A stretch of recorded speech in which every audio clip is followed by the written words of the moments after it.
Good morning, everyone. In this session, we will try to understand the basic principles and applications of the flow cytometry. As you all know, flow cytometry is a sophisticated instrument which is capable of measuring multiple physical characteristics of a single cell. As an example, it can measure the size of the cell and the granularity, and both these characteristics are measured simultaneously when the cell flows in a suspension through a measuring device. So this is a technique where you can see measuring multiple physical characteristics of individual cells. Its working depends on the light scattering features of the cells. That means the cells under investigation. How do the light scattering happen? And this may be derived from dyes or the monoclonal antibodies, and these can be targeted for extracellular molecules or sometimes even intracellular molecules. Extracellular molecules, that means they which are located on the surface, and intracellular molecules, that is the molecules which are present inside the cell. So this approach makes flow cytometry a powerful tool for a detailed analysis of a complex population of cells in a short period of time. That is the advantage of flow cytometry.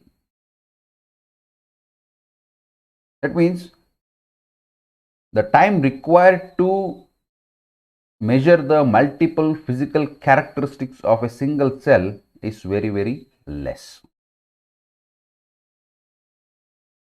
From historical point of view, the first developed flow cytometry was a single parameter instrument which was capable of detecting only the size of the cells. So when the instrument was designed, or when it was developed for the first time,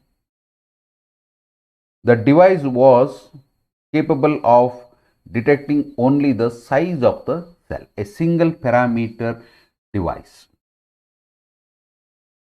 But in present days, the flow cytometry instruments are highly sophisticated and they have evolved with capability of detecting at least 14 different parameters simultaneously. The word that needs more focus. 14 parameters can be detected, and that too simultaneously. That is the capability of the modern day sophisticated flow cytometry instruments.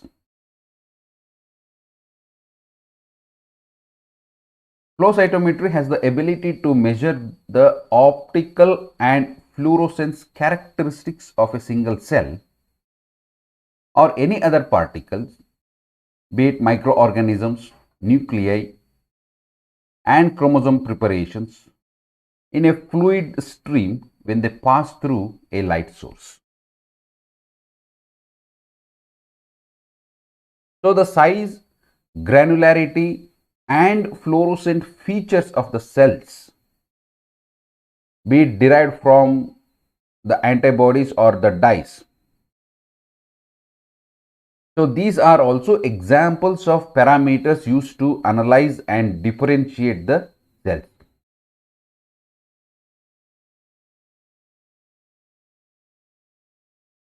The underlying principle of flow cytometry is all about light scattering and fluorescence emission.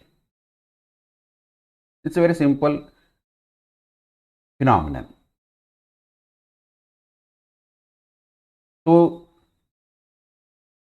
the principle of flow cytometry is related to light scattering and fluorescence emission, which occur as light from the excitation source, usually a laser beam, as you can see in the figure, that strikes the moving particles. You can see very well in the figure that is shown.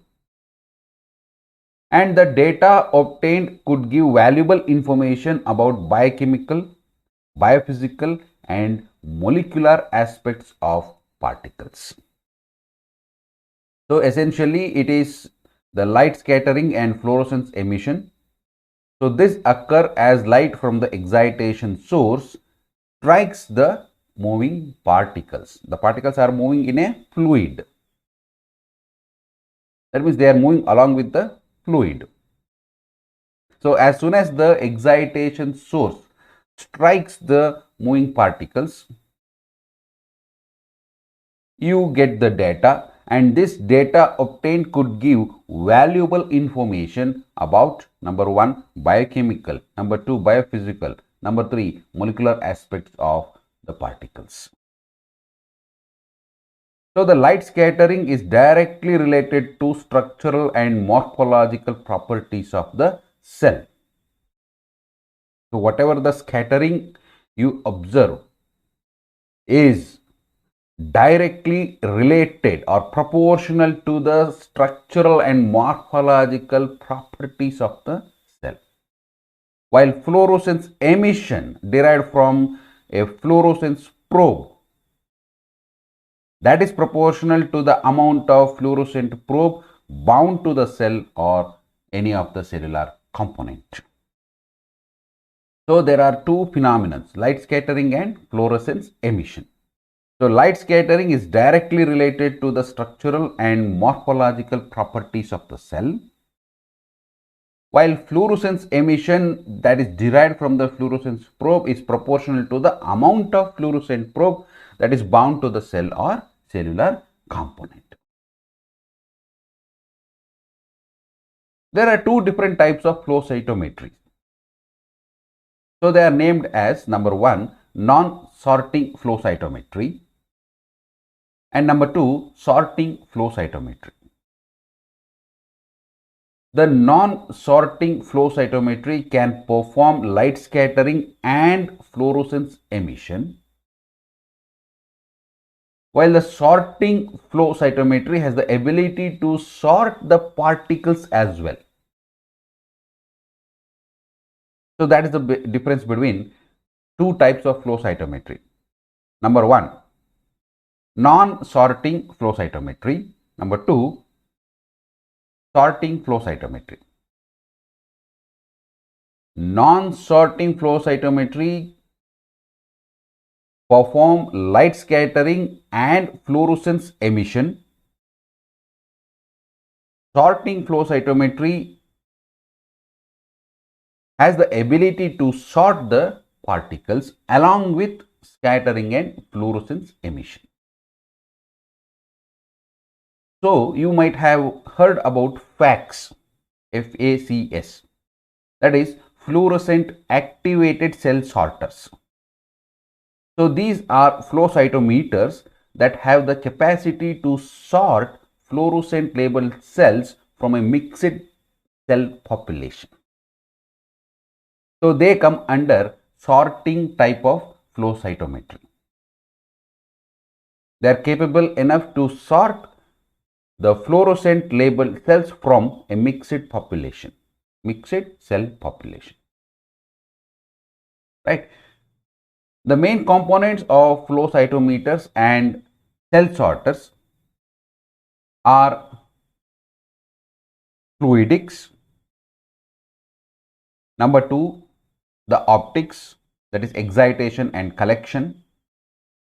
Number 3, the detectors, that is an electronic network. And number 4, a computer.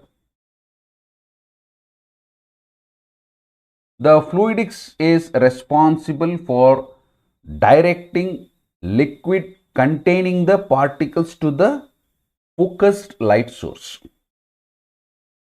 What is the role of fluidics in general? So this fluidics, it is responsible for directing the particles. The particles are already in the liquid medium.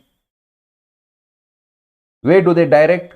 They direct the liquid containing particles to the focused light source, towards the light source. Now the excitation optic focuses the light source on the cells or the particles. That is the role of the excitation optics. Then what is the role of collection optics? While the collection optics transmits the light scattered or fluorescent light of the particle to an electronic network. So first it is the fluidics which directs the light, the liquid containing particles towards the light source, and then we have the excitation optic that focuses the light source on the cells or maybe the particles. Next we have the collection optics that transmits the light that could be scattered or the fluorescent emission of the light from the particle to an electronic network. Now the electronic network detects the signal and converts the signal to a digital data that is proportional to the light intensity, and then the computer is also required to analyze the data. So this is a model or a generic model of a flow cytometer. It contains fluidics, the optics. In optics we have excitation optics and collection optics, then an electronic network, and then a computer to analyze the data. Flow cytometry is used in various applications based on the detection of the membrane, cytoplasmic and the nuclear antigens. Additionally, whole cells and cellular components such as organelles, nuclei, DNA, RNA, chromosomes, cytokines, hormones, and even the protein content can also be investigated by flow cytometry. The analysis of cell proliferation and cell cycle, measurement of calcium flux and membrane potentials, all these are some of the commonly used examples of methods developed for flow cytometry. Right. So now we will try to understand more on various components of a flow cytometer. So let's begin with the fluidic system.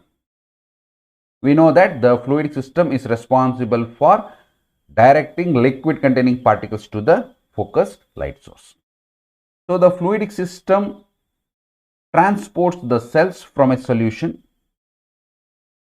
through the instrument to obtain the data that include two components.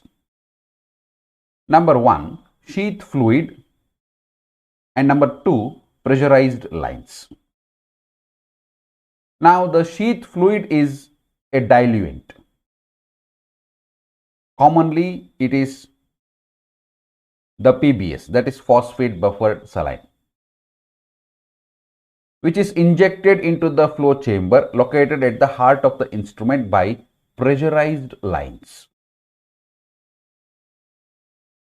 The fluid system includes two components, that is sheath fluid and pressurized lines. Sheath fluid is a diluent, that is usually the phosphate buffer, saline, the common buffer, which is injected into the flow chamber, which is located at the heart of the instrument by pressurized lines. Now, a pressurized line also injects the suspended cells in the sample tube directly into the flow cytometer. Now, the sample stream becomes a central core in the sheath fluid stream. We call this as a coaxial flow. Now, this is based on number 1, pressure difference between the sheath fluid, and number 2, the sample stream. Now, the sample pressure is always greater than the sheath fluid pressure, making the cells align in a single line through the laser beam. Right. Now, what is happening? The sample stream becomes a central core in the sheath fluid stream. So, this is referred to as coaxial flow. Now, the sample pressure is always greater than the sheath fluid pressure. So, this makes the cell align in a single file or the line through the laser beam. Therefore, this event allows uniform illumination of cells, and we refer to this process as hydrodynamic focusing. What is hydrodynamic focusing? Hydrodynamic focusing refers to uniform illumination of cells that is formed as a result of central core in the sheath fluid stream, that is coaxial flow. This coaxial flow is based on a pressure difference between the sheath fluid and the sample stream. So, this is referred to as hydrodynamic focusing. The injection rate of the cells into the laser beam can be manipulated by the flow cytometer. So, this is user based, which refer to a specific purpose of the analysis. Say for instance, high flow rates are common for qualitative measurements. So, the flow rate can be manipulated by the user, which is based on the purpose of the analysis. Hydrodynamic focusing refers to focusing of the cells for uniform illumination, but the injection rate or the flow rate of the cells into the laser beam can be manipulated. That is user dependent, and it is dependent on the purpose of the analysis. As an example, high flow rates are common for qualitative measurements, so such as immunophenotyping of mammalian cells, whereas slow flow rates are suitable for applications requiring high resolution such as DNA content analysis. So, you can manipulate the flow rate. It can be high flow rate or you can keep it at low or slow flow rate. High flow rates are more suitable for qualitative measurements, whereas slow flow rates are suitable for quantitative measurements. The slow flow rate makes the size of the sample stream smaller, while it increases the uniformity and accuracy of the illumination. That is why it is suitable for quantitative measurements. Because it makes the size of the sample, that is slow flow rate makes the size of the sample stream smaller, while it increases the uniformity and accuracy of the illumination. So, the critical parameter for providing proper interception between particles and the laser beam is the proper operation of fluidic components. So, this is very, very critical. If the fluidic components are operated properly, the data, what you obtain will be as per the expectations of the user. Because operating a fluid component is a critical parameter.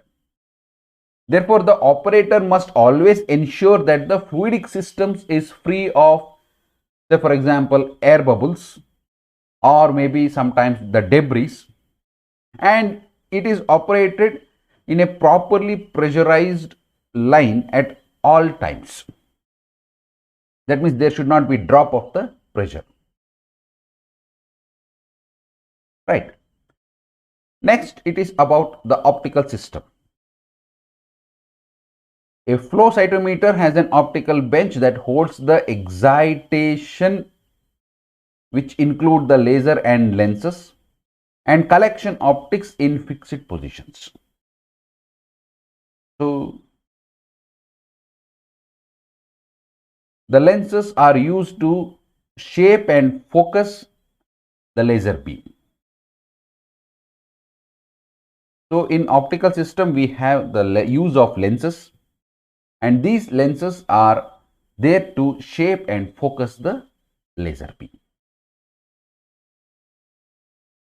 Meanwhile, the laser produces light by energizing electrons to high energy orbitals with high voltage electricity.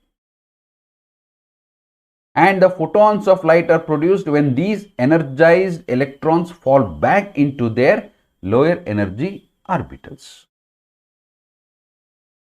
And the light is deflected around the edges of the cell after the laser strikes the cells. So, this is referred to as light scattering. Now, you observe two types of light scattering. Number 1, forward light scattering. Number 2, side light scattering. Commonly, we say it as FSCs and SSCs. The factors affecting total light scatter include the membrane, nucleus, granularity of the cell, cell shape, and surface topography. So, what factors are responsible for light scattering? So, we know that the light is deflected around the edges of the cell after the laser strikes the cells.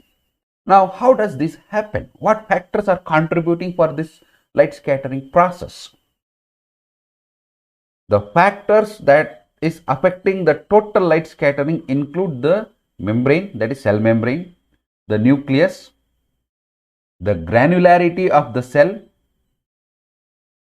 shape, and the surface topography.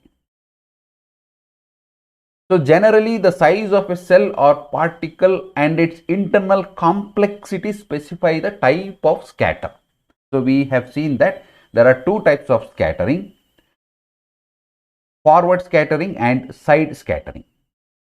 So, the size of a cell or particle and its internal complexity specify the type of scatter. Forward scattering of light is a result of diffraction collected along the same axis as the laser beam.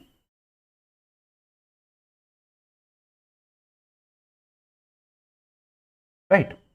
And this forward scattering is proportional to the cell to surface area or the size, and it is suitable for detecting particles greater than a given size. That makes it the most commonly used method for immunophenotyping. That is more of qualitative approach. So, forward scattering, that means be it forward scattering or side scattering, the size of a cell or a particle and its internal complexity specify the type of the scattering. In case of forward scattering of the light, it is a result of diffraction collected along the same axis as the laser beam. Most commonly, it is used for immunophenotyping, that means a more of qualitative approach. So, on the other hand, Side scattering of light is a measurement of mostly refracted and reflected light. So forward scattering is a result of diffraction, whereas side scattering of light is a measurement of refracted and reflected light, which is collected at approximately 90 degrees or to the laser beam. That is why it is referred to as side scattering. So this is collected at approximately 90 degrees to the laser beam. Now this side scattering of light is proportional to the cell granularity or internal complexity, as which is an important as the fluorescent light derived from fluorescent labeled antibodies or dyes could be such as propadium iodide. They are reflected at the same angle as side scattering of light. So in order to differentiate the cell types in heterogeneous population, correlated measurement of forward scattering and side scattering can be used. So these play a key role in order to differentiate the cell types in a heterogeneous population. There is a variety of laser configurations in flow cytometers, and these are based on the type of the fluorochromes being excited. So we have the argon laser, a common laser with an excitation wavelength at 448 nanometers, that is 448 nanometers, and in some literature it is given as 488 nanometers. So this is used to excite many synthetic dyes such as the FITC, that is fluorescein isothiocyanate, and natural fluorochrome dyes including the algae and phytoplanktons. So this is which results in the emission of light at a higher wavelength. So variety of laser configurations in flow cytometer are available, but they are based on the type of the fluorochromes that is being excited. Then many flow cytometers and the cell sorters have additional lasers including the ultraviolet that excite UV sensitive fluorochromes, that is between 300 to 400 nanometers, or the red diode which excites fluorochromes of the far red range, that is about 630 nanometers. Then we have the collection optics, which consists of collection of the lenses to collect the light that is emitted from the particle laser beam interaction. So this is collection optics is after the interaction.